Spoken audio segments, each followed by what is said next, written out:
تو سفر معراج جو اللہ نے قرآن مجید میں بیان کیا ہے، اور پھر سورہ بنی اسرائیل کی بالکل پہلی آیت میں اس کو بیان کیا، پھر سورہ بنی اسرائیل کی آیت نمبر 60 کے اندر، آیت نمبر 60 میں پھر اس طرف اشارہ کیا کہ بعض لوگ آپ کے اس سفر پر نکتہ چینی کریں گے، آپ کے اس سفر کا مذاق اڑائیں گے، ان کو اللہ کی جو انوار و برکات آپ کو ملے ہیں اللہ کی طرف سے، وہ اس کا انکار کریں گے۔ بات تو اس کے اندر ایک عظیم چیز بتانا ہے مجھے۔ ایک تو یہ ہے کہ آپ نے جب سفر معراج آپ نے کیا ہے، معراج کا سفر کیا ہے، تو اس کے اندر جنت و جہنم کو بھی دکھایا گیا۔ اللہ نے فرمایا لِنُرِيَهُ مِنْ آيَاتِنَا، اس سفر کے ذریعے ہم یہ چاہتے ہیں کہ ہماری نشانیاں ان کو دکھائیں، اور پھر یہ نبیوں کے معجزے ہیں۔ اللہ نے سیدنا موسیٰ علیہ السلام کو جو ہے کوہ طور پر بلایا، اللہ کی تجلی وہاں پر پڑی، اللہ نے حضرت ابراہیم علیہ السلام کو بھی معجزات عطا کیے، حضرت عیسیٰ علیہ السلام کو بھی معجزات عطا کیے۔ تو یہ اللہ کی طرف سے اپنے محبوب بندوں پر جو ہے انعامات ہیں۔ تو سفر معراج کے اندر جو اہم چیز ہم بچپن سے سنتے آتے ہیں کہ اس کے اندر اللہ نے اپنے محبوب نبی کو تحفے دیے، ایک تسلی کے لیے بلایا گیا ہے اور بڑی شان سے بلایا گیا ہے، تو اس کے بعد تحفہ دیا جائے گا، ان کا اکرام کیا جائے گا۔ یہ ہمیں بھی ہماری زندگی میں ان چیزوں سے سبق حاصل کرنا چاہیے، ان چیزوں سے سبق حاصل کرنا چاہیے۔ جب کوئی محترم مہمان آئے، جب کوئی بڑے آئے، تو ان کے ساتھ اچھا برتاؤ، اس میں سلوک کیا جائے۔ تو اس کے بعد جو تحفے دیے گئے ہیں ان میں سب سے پہلا تحفہ ہے نماز۔ نماز، آپ صلی اللہ علیہ وسلم کو نماز کا تحفہ دیا گیا، اور ہم لوگ بار بار سنتے ہیں کہ 3 نمازیں دی گئی تھی، کتنی نمازیں؟ 50 نمازیں دی گئی تھی۔ اس کے بعد جب آپ چھٹے آسمان پر آئے، حضرت موسیٰ علیہ السلام سے ملاقات ہوئی، اپنے بھائی موسیٰ سے ملاقات ہوئی، تو فرمایا موسیٰ علیہ السلام نے کہ آپ کی امت ان نمازوں کو نہیں پڑھ سکتی، آپ اس میں تخفیف کرائیے، کیونکہ مجھے بنی اسرائیل کا اچھا تجربہ ہے۔ اس سے بھی یہ بات معلوم ہوتی ہے کہ اگر کوئی تجربہ ہو تو سامنے والے کو بتانا چاہیے۔ بہت سے لوگوں نے سفر معراج کے اندر بہت سے نکات نکالے ہیں، بہت سے نکات نکالے ہیں کہ جب پہلے آسمان پر جا رہے ہیں اور حضرت جبریل جو ہے ٹکراتے ہیں، آواز دیتے ہیں، تو پوچھتے ہیں کہ کون؟ کہتے ہیں کہ میں جبریل ہوں۔ آپ کے ساتھ کون ہے؟ کہتے ہیں کہ محمد صلی اللہ علیہ وسلم ہے۔ تو آواز آتی ہے، وہاں پوچھا جاتا ہے کہ کیا اللہ نے بلایا ہے؟ تو کہا جاتا ہے کہ اللہ نے بلایا ہے۔ یہ بھی ہمیں سبق پڑھایا گیا کہ زندگی میں کس طرح رہنا ہے۔ تو جو سب سے عظیم تحفہ دیا گیا تھا وہ نماز۔ تو حضرت موسیٰ علیہ السلام نے کہا کہ بھائی نماز میں تخفیف کرائیے، تو نماز میں تخفیف کراتے کراتے کتنی نمازیں رہ گئی؟ 5 نمازیں۔ لیکن ایک چیز ہے کہ 5 نمازیں ہیں، لیکن ثواب کتنے کا ملنے والا ہے؟ 50 نمازوں۔ واضح لکھا ہوا ہے کہ نمازیں تو 5 رہیں گی، فجر، ظہر، عصر، مغرب، عشاء پڑھ لینا ہے، 10-15 منٹ کی نمازیں ہیں، لیکن ثواب وہی ملے گا جو 50 نمازیں دی گئی تھی۔ اور اس سے یہ بات بھی معلوم ہوتی ہے کہ نماز صرف امت محمدیہ پر نہیں تھی، اس سے پہلی امتوں پر بھی نماز تھی۔ حضرت موسیٰ علیہ السلام کی امت پر بھی نماز فرض تھی۔ حضرت عیسیٰ علیہ السلام نے بھی کہا اقیم الصلاۃ لذکری، ان سے کہا گیا کہ نماز قائم کرو۔ تو نماز جو ہے یہ ہر نبی کی امت پر نماز کو فرض کیا گیا، لیکن اس کا طریقہ الگ رہا ہوگا، لیکن باضابطہ جو نماز امت محمدیہ کو دی گئی ہے اس کی بڑی فضیلت ہے۔ اور بعض روایتوں میں تو آتا ہے کہ عشاء کی نماز تو بالخصوص امت محمدیہ کی فضیلت ہے۔ اور پھر ایک حدیث مبارکہ ہے، حضور اکرم صلی اللہ علیہ وسلم نے فرمایا کہ ہم پر فضیلت ایسی دی گئی کہ پوری زمین کو مسجد بنا دی گئی، یعنی جہاں چاہے نماز پڑھ سکتے ہیں۔ اور اس کی مٹی کو پان بنا دیا گیا ہے کہ پانی نہ ملنے پر اس پر تیمم کیا جا سکتا ہے، اور ہماری صفوں کو فرشتوں کی صفوں کی طرح بنایا گیا ہے۔ اس سے پہلے کی نمازوں کے طریقے الگ رہے ہوں گے، لیکن اللہ کے نبی علیہ الصلوۃ والسلام نے فرمایا کہ ہم لوگوں کو، میری امت کو 3 چیزوں پر فضیلت دی گئی۔ پہلی چیز یہ ہے کہ ان کی صفوں کو فرشتوں کی صفوں کی طرح بنایا گیا ہے۔ اس طرح ہم صفیں باندھتے ہیں، فرشتے بھی اسی طرح صفیں باندھتے ہیں۔ اور دوسری چیز، پوری زمین کو مسجد بنایا گیا ہے، یعنی جہاں زمین پاک ہو وہاں آپ نماز پڑھ سکیں، اور پھر اس کی مٹی کو پاک بنا دیا گیا ہے، اس سے جو ہے ہم پاکی حاصل کر سکیں۔ تو سب سے عظیم تحفہ جو معراج میں کیا گیا ہے وہ نماز، اور دوسرا ہے سورۃ البقرہ کی آخری آیتیں، 2 آیتیں، اور اس کے بعد تیسرا تحفہ بھی لکھتے ہیں، کتابوں میں آتا ہے کہ تیسرا تحفہ یہ ہے کہ آپ کی امت کے ہر اس شخص کی معافی ہے جو شرک نہ کرے، جو اللہ کے ساتھ کسی کو شریک نہ کرے اور گناہ کبیرہ نہ کرے، اور اگر گناہ کبیرہ ہو جائے تو اس پر توبہ کر لے تو اس کی بخشش ہوگی، وہ ضرور جنت میں جائے گا۔ تو یہ 3 تحفے دیے گئے ہیں، تو سب سے اہم تحفہ ہے نماز۔ آئیے، اور پھر نبی صلی اللہ علیہ وسلم کو سفر معراج میں کئی چیزیں دکھائی گئی۔ آپ کا گزر ایسے لوگوں کے پاس سے ہوتا ہے جو جن کی زبانیں لمبی لمبی ہے اور جو ہے وہ کینچی سے اپنی زبانوں کو کاٹ رہے ہیں۔ نبی علیہ الصلوۃ والسلام پوچھتے ہیں جبریل یہ کون لوگ ہیں؟ تو حضور صلی اللہ علیہ وسلم کہتے ہیں کہ حضرت جبریل کہتے ہیں علیہ السلام کہ آپ کی امت کے وہ خطبہ ہیں، وہ خطیب حضرات ہیں، تو دوسروں کو وہ دین کی دعوت دیتے تھے لیکن خود عمل نہیں کرتے۔ آپ کا گزر ایک ایسی جماعت کے پاس سے ہوتا ہے جو جن کے جو ہے سروں پر پتھر ڈالا جا رہا ہے، سر کو کچلا جا رہا ہے، اور پھر جیسے ہی وہ سر کچلا جاتا ہے اس کے بعد سر جو ہے درست ہو جاتا ہے، بالکل صحیح ہو جاتا ہے، پھر پتھر مارا جاتا ہے۔ پوچھتے ہیں نبی علیہ الصلوۃ والسلام جبریل یہ کون لوگ ہیں؟ حضرت جبریل کہتے ہیں یہ آپ کی امت کے وہ لوگ ہیں جو نمازوں میں سستی اور کاہلی کرتے ہیں۔ آپ کا گزر ایسی جماعت اور ایسی خواتین کے پاس سے ہوتا ہے کہ خواتین کی کثرت آپ دیکھتے ہیں جہنم میں، اور پوچھتے ہیں حضرت جبریل سے یہ کیا بات ہے کہ خواتین کی کثرت ہے جہنم کے اندر؟ تو حضرت جبریل علیہ السلام کہتے ہیں کہ بھائی یہ لوگ لعنت بہت کرتے ہیں، ناشکری بہت کرتے ہیں۔ تو یہ مناظر بھی آپ کو دکھائے گئے ہمارے نبی صلی اللہ علیہ وسلم۔ تو پھر نماز ایک ایسی عظیم عبادت ہے، اور میں خدا کی قسم کھا کر کہتا ہوں، رب کعبہ کی قسم، کہ آج کی جو عشاء کی نماز کا جو ثواب ہے، آج کی عشاء کی نماز پر جتنی نیکیاں ملنے والی ہے، کل کی فجر میں بھی اتنی ہی نیکیاں ملنے والی ہے، اور کل کی عشاء پر بھی اتنی نیکیاں ملنے والی ہے۔ آج کی رات کی عشاء کی فضیلت شب معراج کی وجہ سے نہیں بڑھ جاتی، اس کی فضیلت تو پہلے سے بڑی ہوگی۔ اسی لیے فرمایا کہ جو جان بوجھ کر نماز چھوڑ دیتا ہے بغیر کسی عذر کے فقد کفر، تو اس نے کفر کیا ہے، اس نے اللہ کا انکار کیا ہے۔ لیکن ہمارا مزاج الگ ہو گیا ہے، کہنے والا بھی اس میں شامل ہے۔ ہم سب دیکھیں ہمارے معاشرے کو، ہماری سوسائٹی کو دیکھیں، جائزہ لے کہ خاص خاص موقعوں پر مسجدیں بھر جاتی ہے، لوگ شوق سے مسجد آتے ہیں، بہت اچھی بات ہے۔ واقعہ معراج کو سننے کے لیے مسجد میں آنا، شوق سے آنا بہت اچھی بات ہے، لیکن پھر کل کی فجر کا کیا ہوگا؟ پھر ظہر اور عصر اور مغرب اور عشاء کیا اس کی فضیلت نہیں؟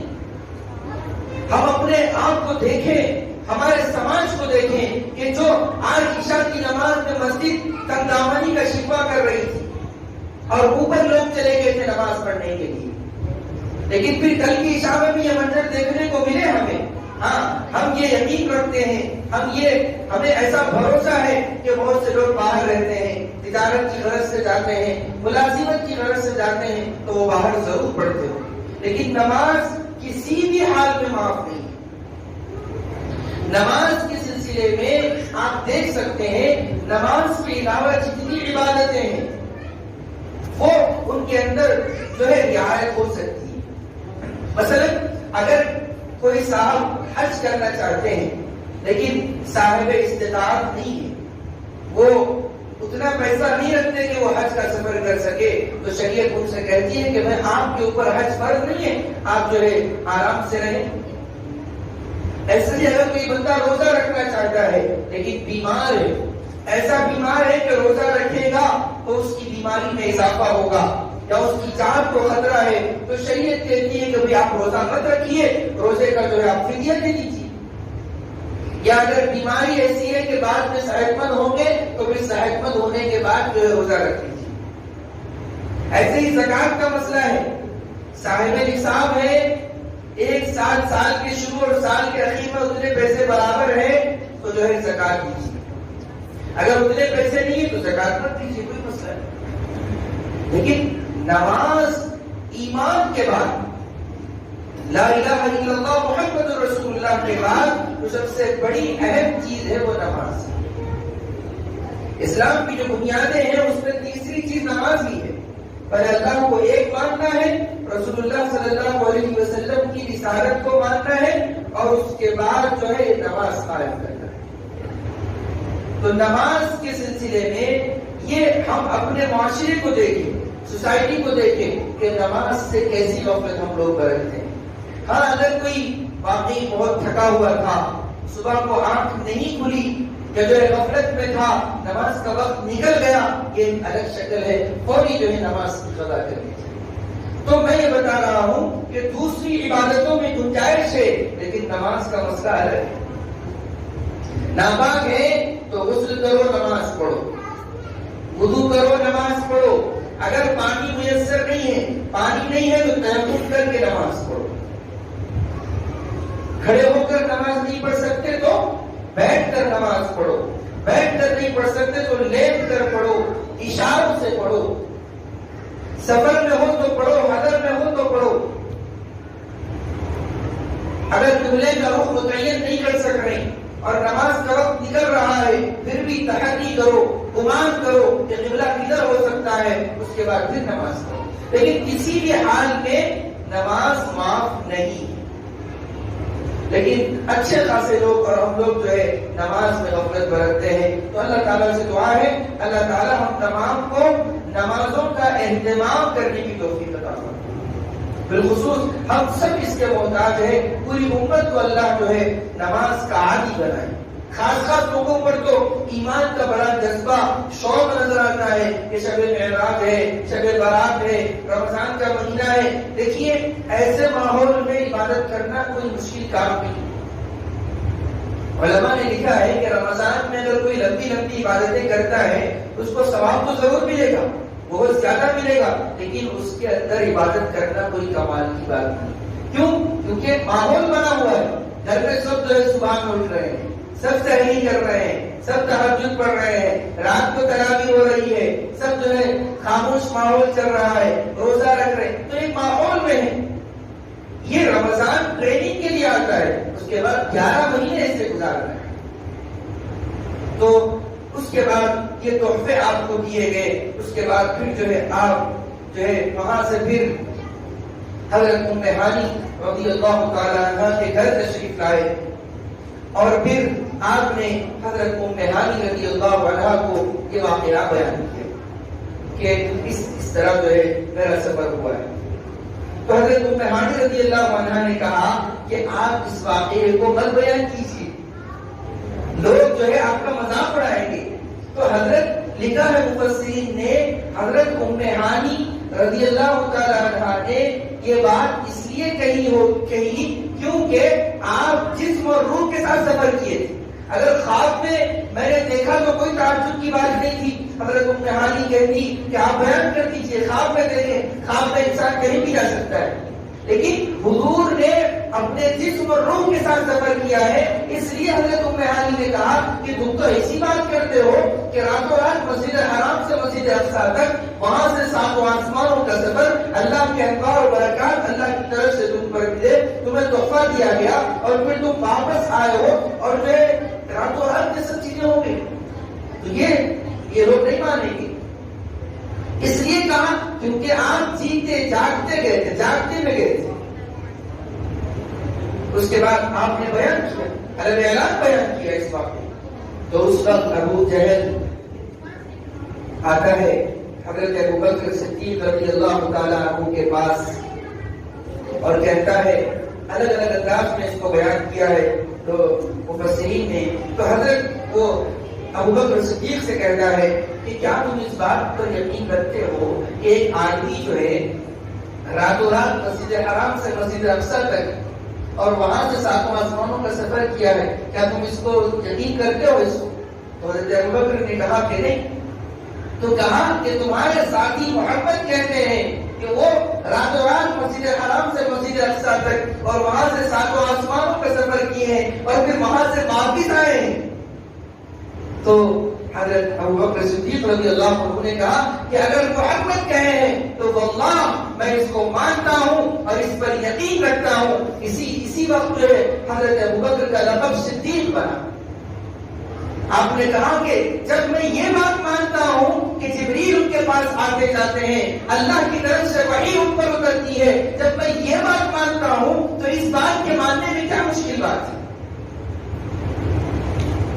اس کے بعد پھر مکہ مکرمہ کے لوگوں نے حضور سے کہا کہ اچھا آپ نے راتوں رات سفر کیا ہے تو سفر کی ذرا رودات کو بیان کیجیے، حالات کو بیان کیجیے، مسجد اقصی کیسی ہے، اس سے کتنے دروازے ہیں، کتنے لوگ وہاں جو ہے نماز پڑھتے ہیں، کس طرح کی باتیں، کتنی کھڑکیاں ہیں، وہ کیسی ہے.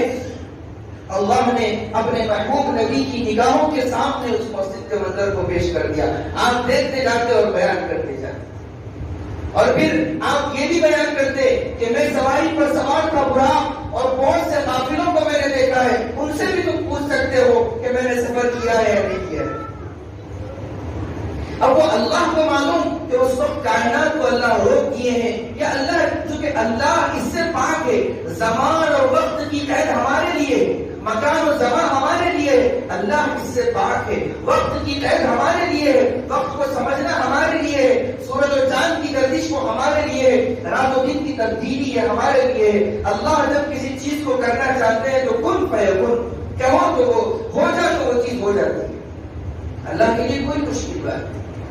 جب ایک انگلی کے اشارے سے چاند کے 2 ٹکڑے اللہ کر سکتے ہیں اپنے محبوب نبی کے، جب ہم اس بات کو مانتے ہیں کہ جب آپ نے انگلی سے چاند کی طرف اشارہ کیا تھا، جو چاند کے 2 ٹکڑے ہوئے تھے، اس وقت ہندوستان کے اندر جو حکمران تھا اور ہندوستان کے لوگوں نے بھی اس معجزے کو دیکھا تھا. اور جب عرب کے لوگ یہاں آئے تھے تو انہوں نے پوچھا تھا کہ جو چاند کے 2 ٹکڑے ہوئے تھے، انہوں نے اس کی تحقیق کی.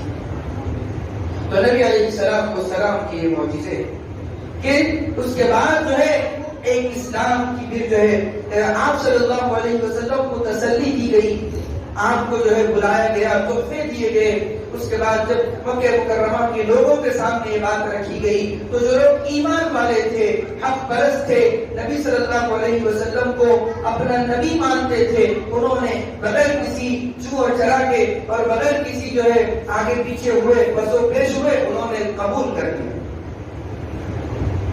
یہ ہے سفر معراج کا پس منظر جو ہمیں قرآن مجید کی روشنی میں، احادیث مبارکہ کی روشنی میں ملتا ہے.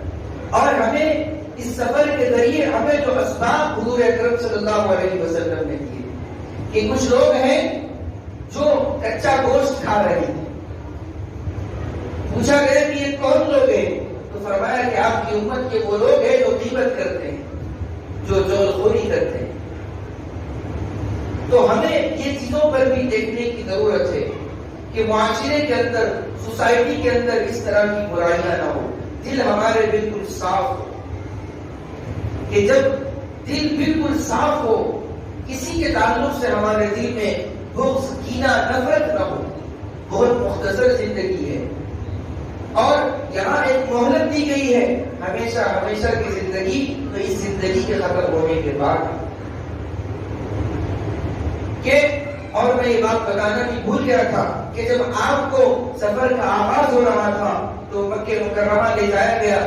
وہاں پر جو ہے آپ کے سینے مبارک کو چاک کیا گیا اور اس کو جو ہے دھویا گیا اور اس کے اندر انوار و برکات انڈیل دیے ڈال دیا گیا. تو یہ صرف اور صرف ہمارے نبی صلی اللہ علیہ وسلم کا معجزہ ہے، اور پھر یہ اللہ کی طرف سے اپنے محبوب نبی کو تسلی ہے۔ تو ان چیزوں کے اندر جو 3 تحفے ملے ہیں، سب سے پہلے نماز سے غفلت نہیں ہونی چاہیے، نماز سے غفلت نہیں ہونی چاہیے۔ اور دوسری جو چیز ہے وہ سورہ بقرہ کی آخری آیتیں ہیں۔ حضور اکرم صلی اللہ علیہ وسلم جب رات کو سوتے تو سونے سے پہلے ان آیتوں کو پڑھ لیں۔ اور تیسری چیز یہ ہے کہ اللہ کے ساتھ کسی کو شریک نہ ٹھہرائیں۔ یہ نہ سمجھے کہ فلاں مولانا جو ہے ہمارا کام کر دیں گے، جو ہے فلاں شخص ہمارا کام کر دے گا، فلاں اللہ والے جو ہے ہمارا کام کر دیں گے۔ نہیں، ہم ان سے دعاؤں کی درخواست کر سکتے ہیں کہ آپ ہمارے لیے دعا کر دیجیے، لیکن یہ سمجھنا کہ فلاں کے پاس دعا بڑھا لیں گے تو جو ہے ہمیں اولاد ہو جائے گی، فلاں کے پاس ہم یہ کر لیں گے تو ہماری مصیبت ختم ہو جائے گی، اس طرح کا عقیدہ نہیں ہونا چاہیے۔ لیکن اللہ والوں کی زندگیوں کو پڑھنا چاہیے۔ جتنے اللہ والے ہیں وہ اتنی قربانیاں وہ لوگ دیے ہیں، اس کے بعد آج ان کے نام کے چرچے ہیں، ہم لوگ ان کے نام سنتے ہیں۔ تو یہ عقیدہ ہمارا مضبوط ہونا چاہیے کہ اللہ ایک ہے، اور ہمارے نبی حضرت محمد صلی اللہ علیہ وسلم آخری نبی ہے، اور آپ کے بعد کوئی نبی آنے والا نہیں ہے۔ اور اگر کوئی ہمیں دعا تعویذ کے ذریعے، ایسے بھی بہت سے لوگ ہیں، تو اس سے پہلے بھی میں نے آپ کے سامنے بات رکھی تھی کہ بہت سے ایسے فتنے ہماری ریاست میں اور باہر جو ہے پورے ہندوستان میں ہیں کہ دعا تعویذ کے ذریعے اور دوسرے جو ہے چالاکیوں سے اور دوسرے طریقوں سے جو ہے ہم سے ہمارے اس ایمان کو کھینچنا چاہتے ہیں۔ ایک بندہ ہے وہ یاسین جو ہے فریاد بن یاسین کے نام سے، وہ یہ کہتا ہے کہ جو میری اطاعت کر لے گویا اس نے اللہ اور اس کے رسول کی اطاعت کر لی۔ اس طرح کے عقیدے دعا تعویذ کے ذریعے وہ لوگوں کے دلوں میں ڈال رہا ہے۔ تو یہ ایسے عقیدے نہیں ہونا چاہیے، ضرور اللہ والوں سے محبت ہونا چاہیے، ان کو محبت کی نگاہ سے دیکھنا چاہیے، علماء کا ادب کرنا چاہیے، دینداروں کا ادب کرنا چاہیے، دین کی خدمت کرنے والوں کا ادب کرنا چاہیے، لیکن ادب اتنا ہی کہ نبی کریم صلی اللہ علیہ وسلم نے فرمایا کہ تم دین میں غلو مت کرو اور میرے تعلق سے بھی غلو مت کرو۔ جیسے نصارہ نے عیسیٰ ابن مریم کے بارے میں غلو کر دیا کہ عیسیٰ علیہ السلام کو کیا کہا، عیسیٰ یہ تو اللہ کے بیٹے، کیونکہ قرآن نے کہا ان مثل عیسیٰ عند اللہ کمثل آدم۔ تو یہ چیزیں ہیں، اللہ تعالیٰ سے دعا ہے اللہ تعالیٰ ہم تمام کو سچا پکا مسلمان بنائے، اور جب تک زندہ رکھے اللہ اسلام پر ایمان پر قائم رکھے، جب موت دے تو کلمے والی موت عطا فرمائے۔ اللہ تعالیٰ جو باتیں حق تھی اس پر عمل کی توفیق عطا فرمائے، ناسمجھی و نادانی میں جو باتیں غلط نکلی ہے اللہ تعالیٰ اس سے حفاظت فرمائے۔ آمین۔ وآخر دعوانا ان الحمد للہ رب العالمین۔